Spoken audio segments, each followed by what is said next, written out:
भगवान बाबा हनुमान जी को प्रणाम। महान त्यागी बाबा जुमदेव जी को प्रणाम। परमात्माए नमस्कार जी। मैं जयदेव धांडे और हर दिन की तरह इस नई सुबह पावन पर्व पर मेरे प्यारे सेवक भाइयों, आप सभी का मैं हार्दिक स्वागत करता हूँ। आइए हर दिन की तरह आज भी एक नए विषय के ऊपर हम चर्चा करने जा रहे हैं। एक अद्भुत ऐसा विषय, बाबा जुमदेव जी का वो मार्गदर्शन, जहाँ बाबा जुमदेव जी हमें कर्म का सिद्धांत बताते हैं। एक ऐसा अद्भुत मार्गदर्शन, हर शब्द हर पंक्ति जो हमारे जीवन का आधार बन सकता है। ये बाबा जुमदेव जी का मार्गदर्शन कुछ पंक्तियों का है और उन एक एक पंक्तियों को आज हम विश्लेषण करेंगे, उसका चिंतन करेंगे, उनका मनन करेंगे। और वो चिंतन मनन बहुत ही अद्भुत है, बहुत ही निर्मल है। आइए मेरे प्यारे सेवक भाइयों, कई बार क्या होता है कि हमारा जीवन आगे पीछे हो जाता है। जीवन में कई ऐसी घटनाएं घटित हो जाती है। कई बार हम इसे हमारा भाग्य कहते हैं। कई बार हम कहते हैं कि हमारे पीछे कोई न कोई शक्ति लगी है। इस मार्ग में आने के पहले ऐसी भावनाएं तो हमारे मन में बहुत आती थी, है ना। कोई अदृश्य शक्ति होगी जो हमारे पीछे लगी होगी, या कुछ और होगा। और आज हम महान त्यागी बाबा जुमदेव जी के विचारों को हम देखेंगे, समझेंगे कि कर्म बाहर से या हमारे कर्म हमारे पीछे लगते हैं, है ना। बाबा जुमदेव जी के अद्भुत विचार, जिस विचारों ने, जिस तत्व शब्द नियमों ने, बाबा जुमदेव जी के जिस मार्गदर्शन ने लाखों लोगों के जीवन को बदल दिया है, लाखों लोगों के जीवन को बदल दिया है। तो बाबा जुमदेव जी के जो आज ये पंक्ति है, ये सिर्फ शब्द नहीं है, लेकिन जीवन जीने का ये हमारा एक अचूक सूत्र आज बन गया है। तो मेरे प्यारे सेवक भाइयों, मानव जीवन का जो मूल उद्देश्य है, कर्म की शक्ति और ईश्वरीय निकटता के महत्व को हमें समझना पड़ेगा। और बाबा जुमदेव जी का जो आज मार्गदर्शन, जिसका हम चिंतन मनन करने जा रहे हैं, आज वही हमारे जीवन में कर्म की शक्ति और परमात्मा से निकटता, है ना, बाबा हनुमान जी के साथ हमारा संबंध, इसके ऊपर आज हम चर्चा करने वाले हैं। तो बाबा जुमदेव जी का एक एक शब्द आज हम गहराई से विचार करेंगे, समझेंगे कि आज ये विचार कितना महत्वपूर्ण है। आज के इस टेक्नोलॉजी के दुनिया में बाबा के शब्द कितने महत्वपूर्ण हैं कि कर्म ही क्यों हमारा सबसे बड़ा धर्म है। बाबा ने किस प्रकार से तत्व शब्द नियम रूपी कर्मों को संसार के सामने रखा है, जिससे बाबा जुमदेव जी का सपना था कि हर नर नारी मानव बने, मनुष्य बने। मानव धर्म, मनुष्यता निर्माण करना, ये मानव धर्म का मुख्य उद्देश्य। तो मेरे प्यारे सेवक भाइयों, आइए वीडियो को स्टार्ट करने के पहले हम आपसे विनती करते हैं कि अभी तक आपने हमारे इस वीडियो को सब्सक्राइब नहीं किया होगा तो सबसे पहले सब्सक्राइब करें, क्योंकि ये मानव धर्म का प्रचार प्रसार है। जब भी ऐसी वीडियो बने तो सबसे पहले इसका नोटिफिकेशन आपको मिले। और आपसे मैं उन तमाम लोगों को धन्यवाद भी देना चाहता हूँ जो हमारे इस वीडियो को पूरे परिवार के साथ सुनते हैं। करीबन 800 वीडियो अभी तक हमने शेयर किया है आपके साथ में। काफ़ी लोग हैं जो शेयर भी करते हैं, लाइक भी करते हैं। उन तमाम लोगों को मैं धन्यवाद देता हूँ। तो मेरे प्यारे सेवक भाइयों, बाबा जुमदेव जी का सपना था कि हम सब मानव बने और मनुष्यता निर्माण करें, अहंकार मुक्त मानव, है ना, तत्व शब्द नियम से भरा हुआ, तत्व शब्द नियम स्वरूप मानव बने। तो बाबा कहते हैं अपने मार्गदर्शन में कि हम मानव बनाना चाहता हूँ बाबा कहते हैं कि मानव बनाना चाहता हूँ, मेरी अंतरात्मा की इच्छा है और भगवान की इच्छा है ना। बाबा बोलते हो, भगवान बोलता। तो अंतरात्मा की इच्छा है, बाबा कहते हैं मेरे अंतरात्मा की इच्छा है, भगवान की इच्छा है। और अब इसकी पूर्ति करना हर नर नारियों का धर्म है। हम समझे हमारा धर्म क्या है, इस मानव धर्म के नर नारियों का धर्म क्या है। तो अब इसकी पूर्ति करना हर नर नारियों का धर्म है और वो करे, क्योंकि कर्म ही है। बोले बाबा, क्या बोलते हैं, कर्म ही है। और इसलिए तो बाबा जुमदेव जी ने कर्म कैसे करना, ये तत्व शब्द नियम रूपी कर्म करने का तरीका बाबा ने संसार के सामने रखा। तत्व शब्द नियम का है ना, हमारे जैसे परिवार में बंधे लोगों के लिए, नर नारी, हमारा परिवार, गृहस्थी वाले लोगों के लिए बाबा ने ये तत्व शब्द नियम रूपी धर्म हमें बताया। ये कर्म नहीं, ये हमारा धर्म है। क्योंकि बाबा कहते हैं कि भगवान ने जो बाबा को आदेश दिया है ना कि मानव बनाना, और इसलिए मानव धर्म मनुष्य निर्माण करने वाला कारखाना है। तो बाबा जुमदेव जी के अनुसार हमारे जीवन का परम लक्ष्य मानव बनाना है।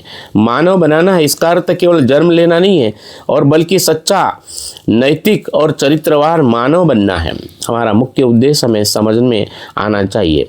तो मानव बनने का अर्थ है आत्मशुद्धि, स्वार्थ से ऊपर उठकर निस्वार्थ सेवा करना, निष्काम कर्मयोग, बिल्कुल निमित्त मात्र होकर जीने की कला सीखना। और इसलिए बाबा ने हमें तत्व शब्द नियम कायना दिया है, दूसरों के दुख को अपना दुख समझना।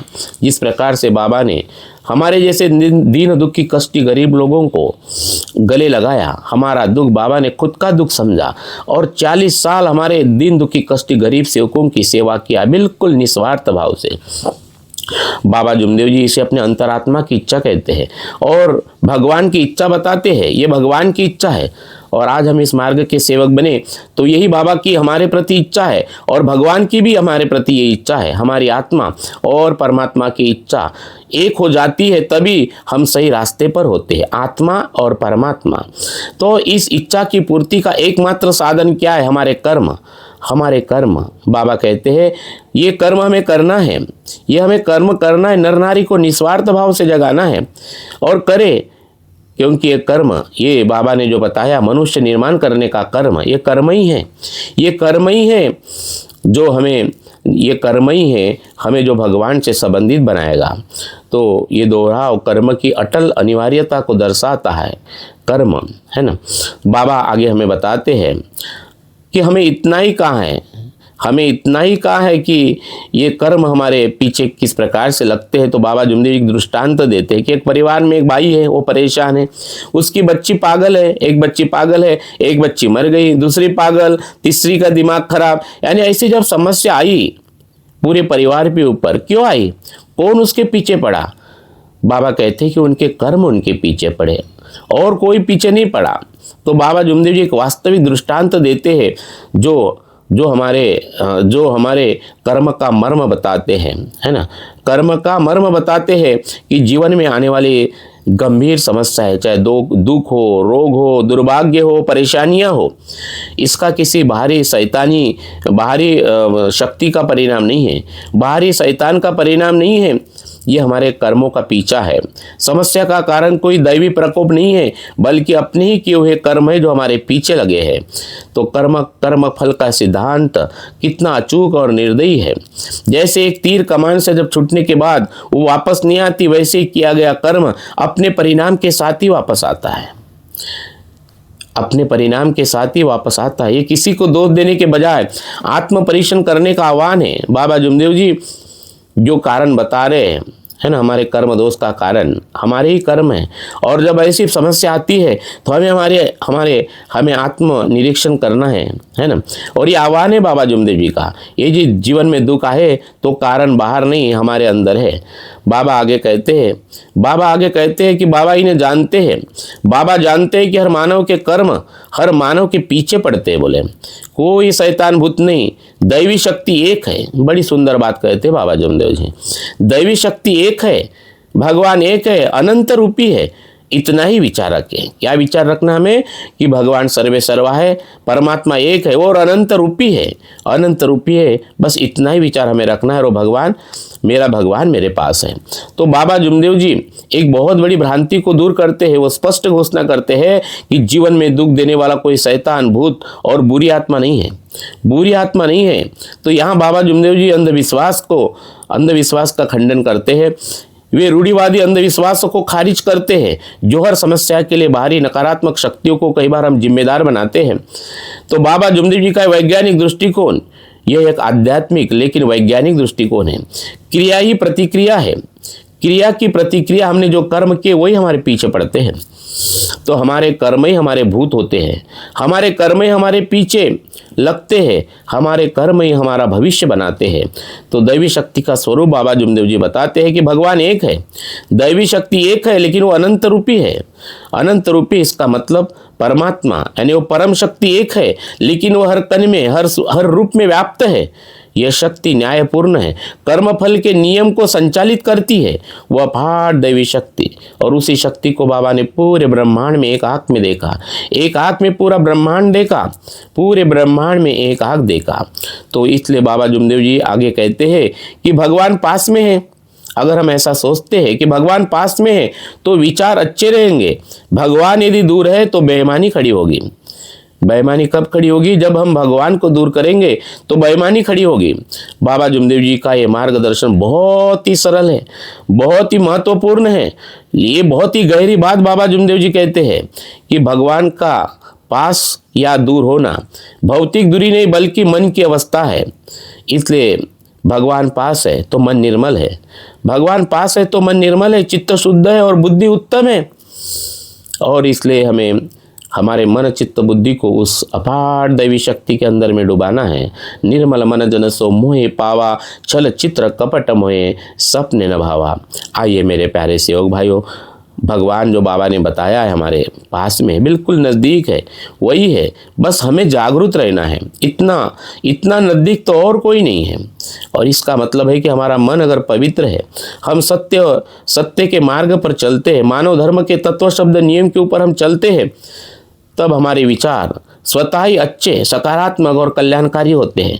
इसलिए तो बाबा ने हमें बार बार जगाया है तत्व शब्द नियम के प्रति, बार बार बताया है कि तत्व शब्द नियम के आईने को अपना, उसमें बार बार देखो, बार बार देखो।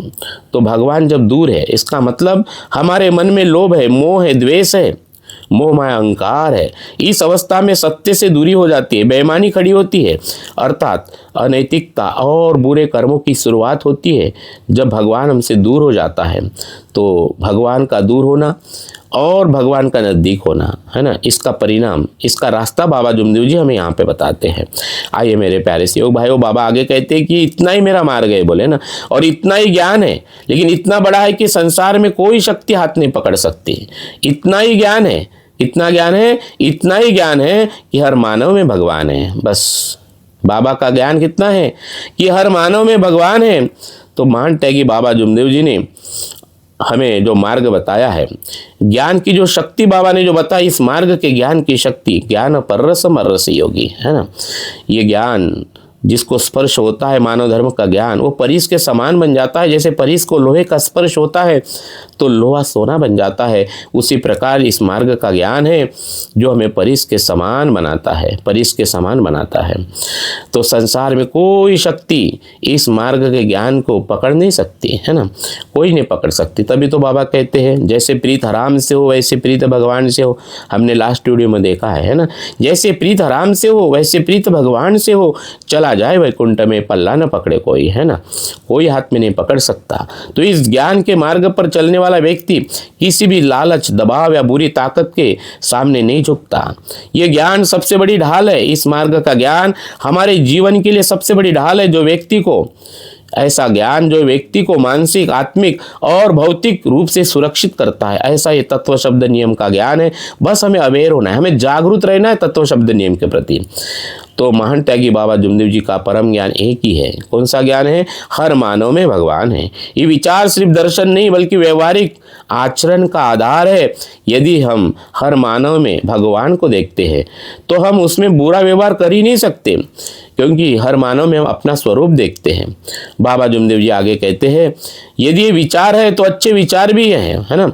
यदि भगवान मेरे पास है, ये विचार है, तो विचार अच्छे अपने आप हो जाएंगे। लेकिन यदि भगवान दूर है तो विचार अच्छे नहीं, वो शैतान रूपी विचार में बदल जाते हैं। और अपने किए कर्मों का भोग फिर मानव यानी हम ही भोग सकते हैं, और कौन भोगेगा, है ना। जो कर्म हम करेंगे उस कर्म का भोग कौन भोगेगा?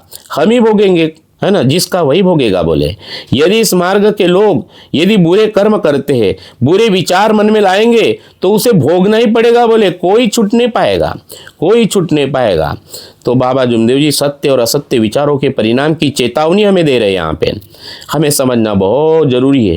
ये विचारों का चक्र है जो हमारे पीछे पड़ता है, ये विचारों का चक्र है। तो सत्य विचार है जब हमारे मन में भगवान मेरे पास है ये भाव निर्माण होता है। सत्य विचार भगवान पास है, इनसे कर्म अच्छे होते हैं और जीवन सुखमय बनता है। लेकिन असत्य विचार जब भगवान दूर रहता है तो मन में असत्य विचार आते हैं। ये शैतान में बदल देते हमें, हमारे स्वरूप को शैतान में बदल देते हैं। यह शैतान बाहरी नहीं बल्कि हमारे मन की नकारात्मकता है जो हमें गलत काम करने के लिए उकसाती है। यही हमारे मन में भोग, लालच, मोह, माया, अहंकार निर्माण करती है। तो महान त्यागी बाबा जुमदेव जी यहाँ स्पष्ट कर रहे हैं, कर्म फल अटल है। कौन भोगेगा? बोले जिसका वही भोगेगा। आप जो बीज बोते हैं फल उसी का मिलेगा। बोले यहाँ तक कि उनके अपने मार्ग पर चलने वाले लोगों को भी कोई छूट नहीं है। ऐसा नहीं कि आप इस मार्ग में आए तो हम बिल्कुल भगवान हमारा नौकर है ना, या ऐसा किसी को कोई किसी को ऐसा आशीर्वाद बाबा ने दिया है कि भाई तू अभी अमर हो गया। नहीं, ये करंट है, ये करंट है, तुरंत करंट है। चाहे 2 साल का सेवक हो, चाहे 40 साल का सेवक हो, ये कर्म फल हमें भोगना ही पड़ेगा। सबके लिए है, मेरे लिए भी और आपके लिए, सबके लिए है ये। मेरे प्यारे सेवक भाइयों, बाबा आगे कहते हैं कि इस मार्ग के सेवक सुने।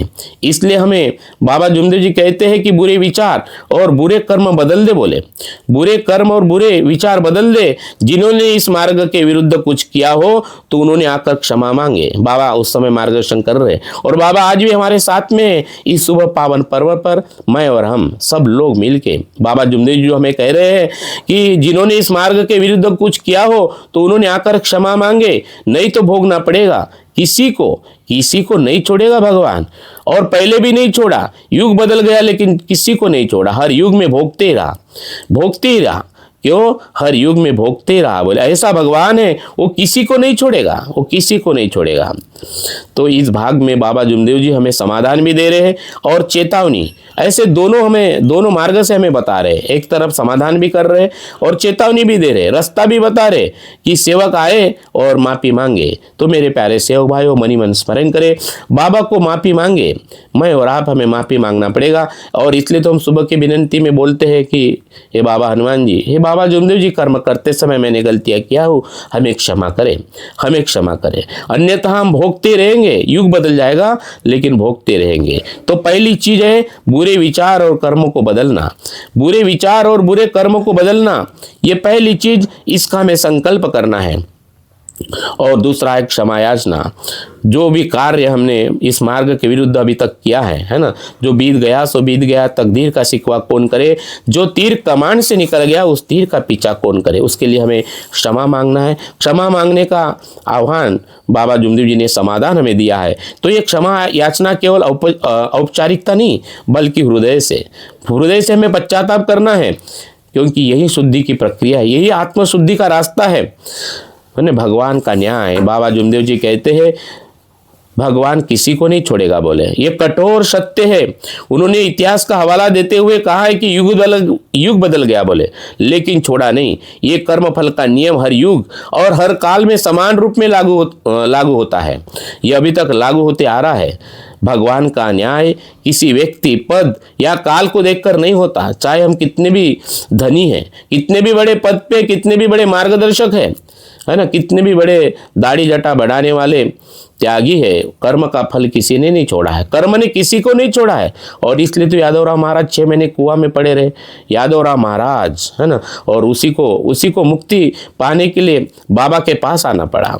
बाबा आगे कहते हैं कि इससे हम कैसे मुक्त हो जाएंगे। बाबा रास्ता हमें बता रहे। बाबा कहते हैं कि हमारे विचार हमें छुड़ाएंगे, हमारे विचार ही हमें छुड़ाएंगे, सत्य विचार हमें छुड़ाएंगे और बुरे विचार फांसा ही डालेंगे। बोले है ना, सत्य विचार हमें छुड़ाएंगे और बुरे विचार फांसा ही डालेंगे। और इसलिए इस मार्ग के लोग किसी प्रकार के बुरे विचार ना लाए। भगवान पास में है, इसी भाव में आगे बढ़े। हर कर्म भगवान को सामने रखकर करे और इसलिए अच्छे विचार करे और सत्य का साथ दे। तो महान त्यागी बाबा जुमदेव जी का ये अंतिम और सबसे शक्तिशाली सूत्र विचारी बंधन है और विचारी मोक्ष है ना।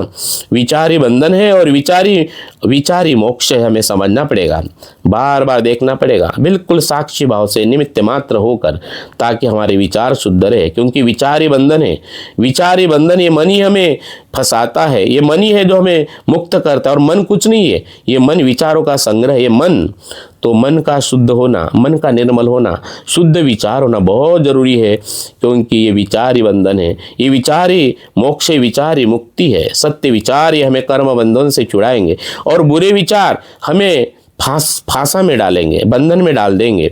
मेरे प्यारे सेवक भाई, इसलिए बुरे विचार न लाना और सत्य का साथ देना एकमात्र सरल और प्रभावी मार्ग बाबा जुमदेव जी ने हमें बताया है। तो जब हम सत्य के साथ होते हैं तो भगवान स्वतः ही हमारे पास में आता है, भगवान हमारे जीवन में खड़ा हो जाता है। तो महान त्यागी बाबा जुमदेव जी का यह अद्भुत मार्गदर्शन जो हमें सिखाता है जिम्मेदारी, हमें अपने जीवन की हर स्थिति को 100% जिम्मेदार खुद को मानना है, जिम्मेदारी खुद को लेना है। कोई बाहरी शक्ति दोषी नहीं, हमारे कर्म ही हमारे पीछे दौड़ते हैं। और इसलिए बाबा जुमदेव जी हमें सतर्क कर रहे हैं कि हमें अपने विचारों पर पहरा देना होगा। देखना पड़ेगा हमें हमारे विचार कैसे तत्व शब्द नियम के रूप में है या इसके विरुद्ध हमारे कर्म हो रहे हैं। बार बार देखना है, क्योंकि विचार ही कर्म बनते हैं और कर्म ही हमारा भविष्य बनाते हैं, कर्म ही हमारा भविष्य बनाते हैं। तो जब हम सत्य और अच्छे कर्मों के मार्ग पर चलते हैं तो संसार की कोई शक्ति हमें हिला नहीं सकती, कोई शक्ति नहीं हिला सकती। ये अपार दैवी शक्ति है, ये अपार दैवी शक्ति है ना। तो जब ही नाम हृदय धरो, भयो पाप को नाश, जैसे चिन्ह आग की पढ़े पुरानी घास। इसलिए हमें हृदय से बाबा हनुमान जी तब वो सेवक को कोई डरा नहीं सकता। आंधी और तूफान सेवक को न रोक पाए। जब बाबा जैसे सदगुरु सेवक को मिल गए, मरने के सब इरादे जीने के काम आए। जब ओट पर बाबा हनुमान जी का नाम आए, वो निडरता, वो देहवादी सेवक, वो बाबा का, भगवान का सेवक बन जाता है। मेरे प्यारे सेवक भाइयों, महान त्यागी बाबा जुमदेव जी का यह मार्गदर्शन हर नर नारी के लिए एक अनमोल विरासत है। इसको हृदय में छिपा के रखना है, हृदय में रखना है ना। बार बार देखना है, बार बार सुनना है पूरे परिवार के साथ। और सिर्फ इसको सुनना नहीं है तो उसको अपने जीवन में उतार देना है। महान त्यागी बाबा जुमदेव जी की इस मार्गदर्शन की कौन सी बात आपको सबसे ज़्यादा प्रभावित कर गई? तो मेरे प्यारे सेवक भाइयों, कमेंट्स में आप ज़रूर बताइए। और ये वीडियो आपको अच्छा लगे तो लाइक करें और इसको शेयर भी करें अपने परिचित सेवकों के साथ, अपने परिवार के साथ। और अभी तक आपने इस चैनल को सब्सक्राइब नहीं किया है तो सबसे पहले सब्सक्राइब करिए।